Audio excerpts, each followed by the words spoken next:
এইখানে আমার স্যারেদের, সমস্ত স্যারেদের করব ধন্যবাদের সহিত নমস্কার। আর প্রত্যেক জেন্টস দাদা ভাইকে আমার অন্তর থেকে নমস্কার জানাই।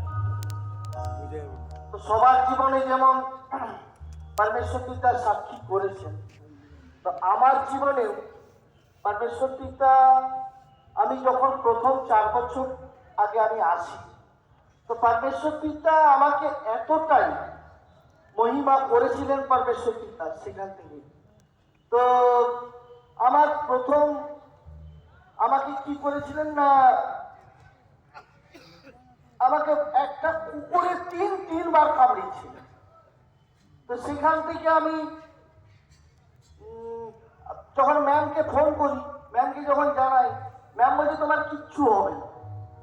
সেখান থেকে উনি আমাকে রক্ষা করেছেন। যখনই প্রার্থনা করেছি, চাঙাই করেছি এবং সমস্ত বিষয় নিয়ে আমি ওনার কাছে জানিয়েছি, উনি আমার প্রার্থনা শুনেছেন।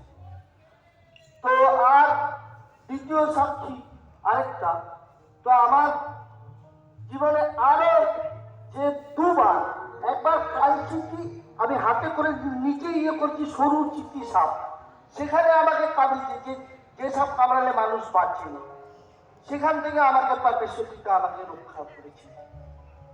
আর একবার কি সাপে কামড়িয়েছিল আমি জানি না, সেখান থেকেও পরমেশ্বর পিতা আমাকে রক্ষা করেছে।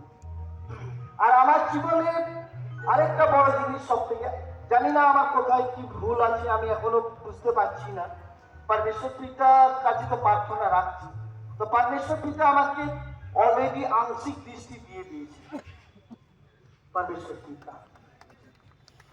তো আমার আরেকটা এই গত মাসের 17 তারিখের সাক্ষী, আমি তো মানে ওই হলদিয়া থেকে মহিষাদল যাচ্ছিলাম, আমি রেলপাতের মধ্যে পড়ে গিয়েছি, তো সেখান থেকে মাথা ফেটে গেছিল। তো পরমেশ্বর পিতার এতটাই মহিমা, সেখান থেকে আমাকে এখন আর আমার মাথায় কোনো চিহ্ন নেই, এতটাই সুস্থ করে দিচ্ছেন পরমেশ্বর পিতা।